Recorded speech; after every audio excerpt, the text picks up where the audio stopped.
bota e përtejme në krahasim me dynjan.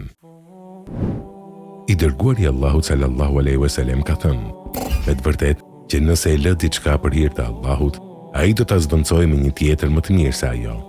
Ka thënë Ibn Kaimi, Allahu e mëshiroft, shprehja ai i cili lë diçka për hir të Allahut, ai ja zvendçon me një tjetër më të mirë se ajo, është e vërtetë.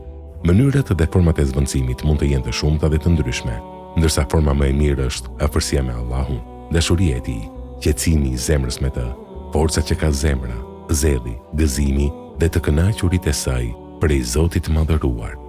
Ndërsa prej shembujve të zvendësimit në këtë botë që ka përmendur Ibn Kaimi, Allahu e mëshiroft, është rasti Sulejmanit, kur Sulejmani biri Daudit theri kalin të cilin e hutoi nga namazi i kindis deri në perëndim të diellit.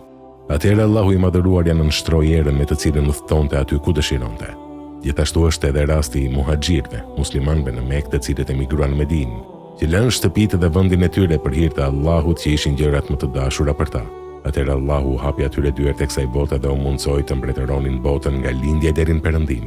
Nëse hajduti do të kishte frikë Allahun dhe do të linte vjedhjen e pasurisë ndaluar, atëherë Allahu do t'ia zvendçonte me pasuri tjetër halal të barasvlefshme ose më të madhe. Allahu i madhëruar ka thënë: e ai i cili e ka frikë Allahun, ai do t'i bëjë rrugëdalje e do t'a furnizojë prej nga nuk e pret. Surja Talak 2:3. Gjithashtu, nëse ai që kryen immoralitet do ta linte veprën e tij të ndaluar për hir të Allahut, atëherë Allahu do t'ia shpërblente me halal më të mirë se vepra e ndaluar.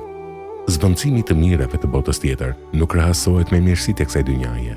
Ka thënë Ibn Dekik el-Id, Allahu e mëshiroft: është e ditur se të gjitha mirësitë e kësaj bote nuk janë të barabarta as me një grimc të xhennetit.